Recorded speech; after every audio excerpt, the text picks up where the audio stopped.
Hey, it's Crazy Dave. I'm going to talk about The Last Jedi. If you haven't seen it, go see it. Um, Here we go. You're ready? I'm going to start talking about it now. I did not like the movie because it didn't make any sense. I would have liked the movie if it made sense. I could have accepted Luke Skywalker dying if it made sense, or becoming a Force Ghost. You know, it just didn't make any sense. And I'm going to talk about one major plot hole. I'm not going to talk about Luke and the map from the Force Awakens or anything like that. Why'd you make a map so that I can, in the Force Awakens, so that I can be found, so that I can tell you that I just want to die. But the major plot hole, and this literally makes everything else irrelevant, is that Kylo Ren and Rey have a Force bond, and you're led to believe that they're connected together, right? They have this Force bond. One is majorly dark, one is light, right? And they're trying to understand each other. Am I a monster? So and so forth and so forth.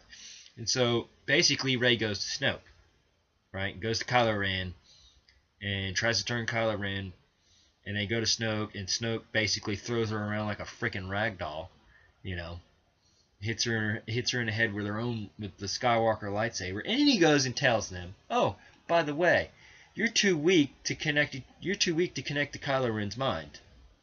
So I connected you two's minds. I connected your thoughts. Okay, Supreme Leader. You're that powerful, huh?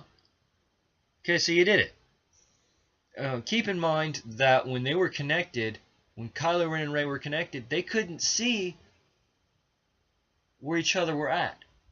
Alright? Snoke did this on purpose, to bring Rey over to his side.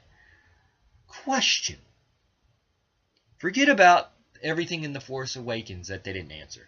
Why didn't Snoke just do that in The Force Awakens? If he was able to manipulate their minds so much, why didn't he do that in The Force Awakens? That's number one. He didn't do that. Okay? So he goes, "Well, who's the girl? Bring her to me." You could have just went, "Okay, boom, I see Rey. Here's where she is, Kylo. Boom, get her." Right? Or you could have just went, "All right, Kylo, here's Rey. I'm going to manipulate her mind into playing into your arms so that she can join forces with us, and we can finally destroy the rebels or resistance fighters or whatever you want to call it." Why didn't you do that?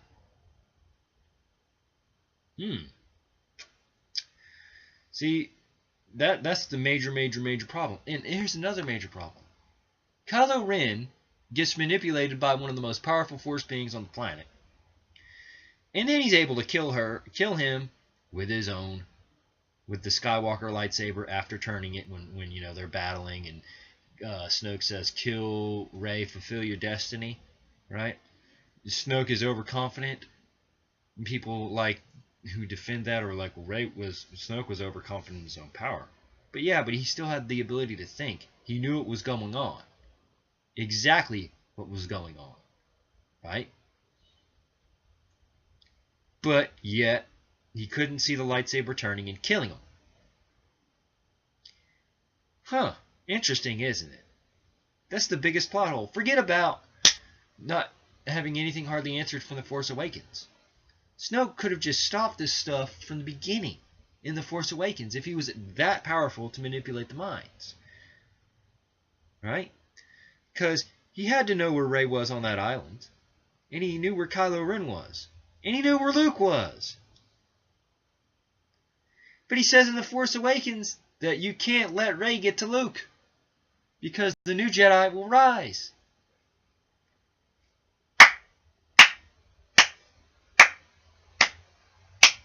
Congratulations on screwing up and not serving the story, because you guys wanted it. Star Wars fans wanted it so differently that it didn't make any sense. They'll go, "Oh, well, character.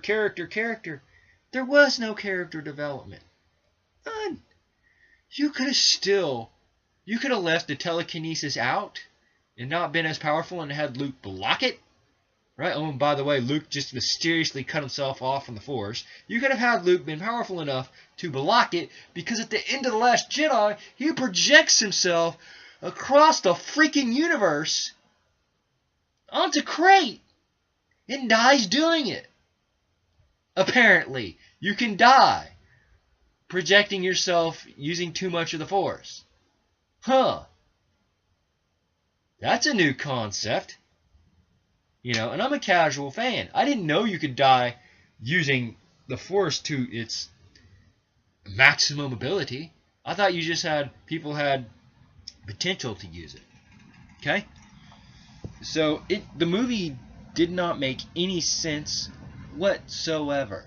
Luke was powerful enough. They could have had Luke stop Snoke from manipulating the minds, and it could have tortured him a little bit, but he would have still been able to train Rey, and it could have gone in it could have been so different, but at the same time gone better. I understand that nobody wants a copy of Empire Strikes Back, but it has to make sense. The Last Jedi has to make sense. Alright, well, I love you guys, and this is Crazy Dave signing out. Bye-bye.